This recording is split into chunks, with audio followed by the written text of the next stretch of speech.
Well, it's been a little while and I haven't been able to do a video, but I'm going to do it right now. So I talked last week, maybe Friday, about a particular trade on gold that I could have taken advantage of, but I did not. And so if we come look at that, let's go out to the daily and see which time frame it was actually on. So there we go, it is the daily. So looking at the daily, looking at just two candle. You look at all the candles prior and you'll see that generally whenever you have a candle go one direction, the next one goes with it as well. So what do I look for? I look for areas of interest. So the day trading, direction, area of interest, entry. So for gold, I mark up the open of the candle right there. So if we were to look at the open of this candle right here is the close of the previous candle, so I just extend that forward, and then I do about 50% of the actual previous candle, because generally that's about where the wicks come down, a little bit beyond 50%. This sort of makes sense when you start getting down into lower time frames to see where actually everything plays out. So once I've marked it up, then what I do is I'll go down on the daily time frame down to the 30-minute time frame.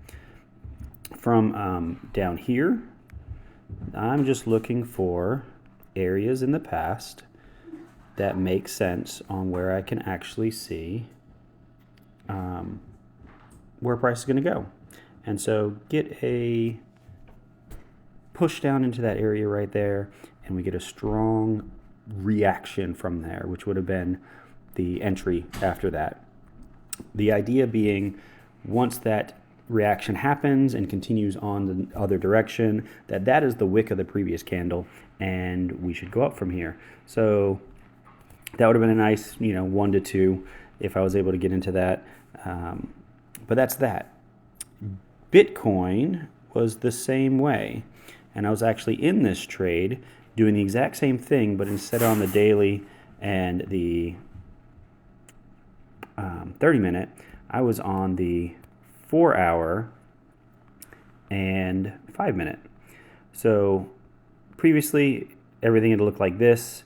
I had seen this area right here. We had a strong rejection off of it. I'm looking at this going, okay, we have some sort of area here where price is failing to break above. I have a strong reaction off of that area right there, and I'm like, okay, cool. Let me do the exact same thing. I'm going to mark up the close of that candle, which is the open of the next candle. I'm going to look for an area on the 5-minute time frame, which is about 50% of that wick. Why? Because sometimes you get about 50% of a wick area. You might get a little bit more, but generally we look at 50% of the wick. That's about here. You got a nice wick reaction right there. So it's like, that works.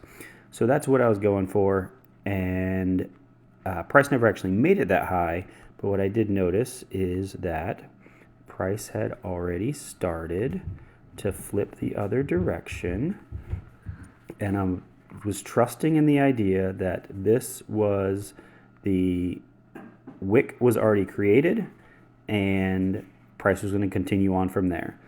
So I got in on that one and set my my take profit somewhere was like a 1 to 2, 1 to 2.3. There we go. The only problem that I had is I got a little bit too managerial on it, micromanaged it too much, and I continuously moved my stop loss. If I just let this go, then everything would have been great, but that did not happen. I ended up getting stopped out right where that stop loss is at. If you actually extend that to the further, you'll see before actually price rolled over and went. So that's the same thing that I'm doing. That was my Bitcoin trade. I'm still trying to work on how this actually works trading through TradingView. When I look at my account history, they start you off with 250,000, and obviously I have not gone above that. If I look at my account history, there's actually the Bitcoin trade right there. I was a little bit in profit, but when you actually look at the what is it, like the commission. When you look at the commission, it's actually written right there. When you look at the commission for it, I actually made a whole lot less because of commission. So still trying to work all that out. That's not something I generally have to deal with for the most part when I trade my own account. CoinEx. And so I'm still trying to work on that, and then also still work on sizing and all this other stuff. But I got a whole month to work at it, and I'll continue to do so. So yeah, come on, follow if you're a little bit interested in trading and how to make it simple, make it work on a 9 to 5 type thing. I will start work tomorrow, starting Monday, and but yet I'll still do it, all based upon I'm doing the weekly, the daily, and the 4-hour. And so I can set these things up and then wait for particular alerts.